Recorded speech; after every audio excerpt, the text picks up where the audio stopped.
Okay, quick update on some of our guys. DJ Wanham, we gave him another day to kind of turn over from that illness.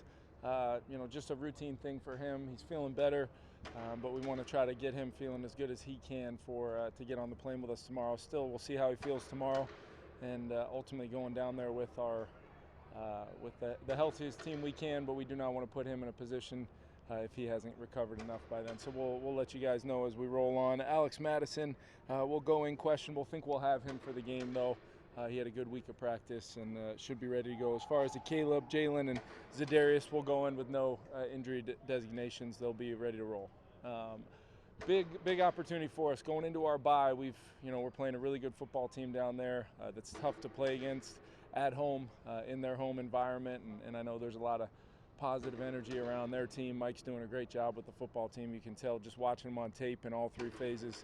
It's going to be a real challenge for us going down there. Another really cool thing going on, Vikings Unified is a Special Olympics flag football team that we've kind of, Quasi, myself, Harrison Phillips, have spent some time around. We actually signed them to contracts a couple weeks ago, but they're taking on the Miami Unified flag football team down there. They'll be staying at our team hotel, hoping to get our guys around some of those guys down there. But they got a big game, 6 o'clock over at the Dolphins facility, so we're wishing them the best of luck. With that, I'll open it up to you guys. Kevin, yesterday, Justin Jefferson was talking about conversations he had with you about moving him around more and sort of cited that as the reason he's exploded the last couple of weeks. I guess, what's the conversation been like with the receivers as you continue to find what works for them the best? I think it's week to week, game to game. They understand how we kind of put together plans based upon what we think is best. Sometimes featuring certain guys, maybe certain matchups. Sometimes it's playing different spots in some of our normal formations just to help give us a better chance of not only having success on those plays, but maybe give us some information to complement those plays for either future weeks or maybe in game. But I'm so confident right now in JJ, Adam, KJ, Jalen Rager starting to really, get comfortable in our offense. So we feel like he's a real option for us as well. And when those guys go in there, just, they play fast. They're in attack mode. They got a ton of confidence in what we're doing. And then obviously on our quarterback to find them when they're open. And really that's what we preach. The open guy is going to get the ball. And we expect all 5 guys, all 5 eligibles to come to life on concepts, and then it's about Kirk reading it out in the rhythm and timing to find those guys. But we'll continue to try to be creative while staying true to kind of who we want to be as an offense. How did you prepare or do anything differently this week to prepare for that heat? And how do you balance preparing for it but not making it out like it's something no one's ever experienced before? Yeah, it's a good balance for sure, Kevin. It's something we've talked about. Obviously hydration's been huge. I think it's important these guys know that doesn't take place on Sunday morning when they wake up. They've been doing it all week as part of their protocols with Tyler and Uriah, just making sure we talk every week regardless of where we're playing about having being at your peak performance based upon how we put together the week, how we practice, how we want to make them feel at their best when we hit that 3.5-hour window on Sunday. So good opportunity to kind of put all that to the test going down there, a different environment than what we're used to, especially today. And ultimately, we're hoping our guys are ready to go. Being inside all week regardless, or was that weather related? Or I'd like to get outside whenever we can, but with us going down there and obviously not playing in the local conditions here, we got some great work in though.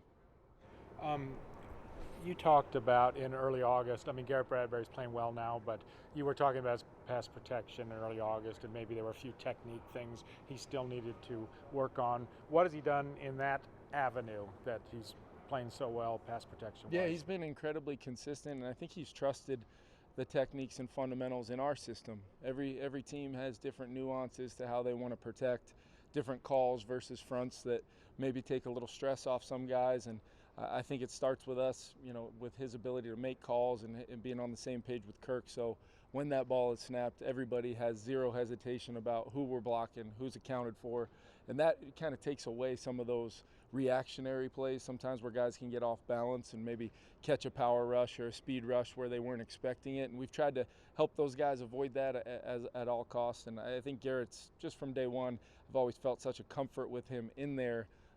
because of his mental ability to just kind of diagnose looks and get us into the right calls, and then Kirk being right there with him. But then physically, I mean, I don't know if he gets enough credit for his ability to anchor in those one-on-one situations, as long as we're not hanging him out to dry as coaches, understanding what we're playing against, matchups and those things. And then for him, having, obviously a guy like Ezra and Ed with some power next to him, and then really, really good tackles on the outside, our lines really come together. Now it's about consistency. How good can they be every week against the challenges that you run into in this league with every team it seems like you play against, and add in a little crowd noise this week in a true road environment.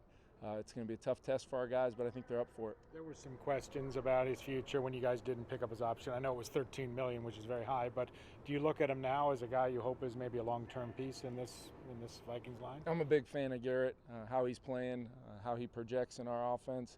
He knows how we feel about him ultimately, and we'll continue to have him run the show for us in there. I know Kirk feels great for having him in there, as well as those other 4 linemen. So love where Garrett's at right now. He's just got to keep playing at the level he's playing at, which has been really darn good. When you do expect, I noticed Miami ran a play where the quarterback looked confused. Tight end took the snap and went in the end zone. Looked very similar to something the Chiefs did the week before. Yep. Is it fair game to take someone else's play, kind of crib from other guys you see and other things you see in the game? 100%. It's absolutely fair game. Absolutely. That's in your playbook. Maybe not 100%, but no, I just think there's so many smart coaches around the league that, a lot of teams have to find out once they've been hit on something, are they going to have an answer for it or not? And normally 9 times out of 10 it's coming at some point. I know we've experienced that as an offense, defense, special teams. What you put on tape with the type of coaching in this league, I do think you're going to see it again at some point. Is it an honor if someone takes your play, like you know it's yours and you see it somewhere else? I've never really thought about it like that, but for those that I steal from, it should be an honor for them, absolutely. When you're preparing for a team that does bring that much pressure, and is the onus on the entire offense, or what? Yep. How do you relay that? It's on all of us. I mean, we've tried to put together a plan that we feel really good about going down and playing against a good defense. They do a lot of different things. They've got some really good players. Expecting them getting healthier this week to really help them as well. So we've got a real challenge, and they're always tough to play at home as well. My experience going there has always been one where no matter the circumstances, it's going to be a grind all day long against a really good physical front. Their backers fly around, and they've got excellent cover players to really try to match a lot of the things that you do with man coverage and then some good zone mixers. Have you felt yourself from week 1 until now, grow as a play caller or get more comfortable in that role? Yeah, I think so.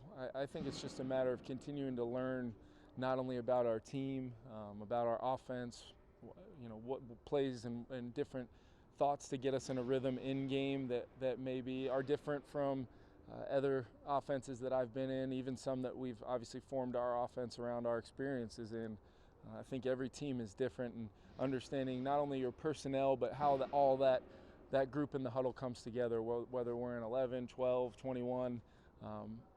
Really, it's just about me having an identity of who I want us to be as an offense, and then staying true to that and understanding, pushing these guys to, broaden and expand what we consider our kind of comfort zone. And that's been a huge thing too. Just the execution, the detail, the understanding our guys have had week to week of what we're asking them to do, I think has also helped.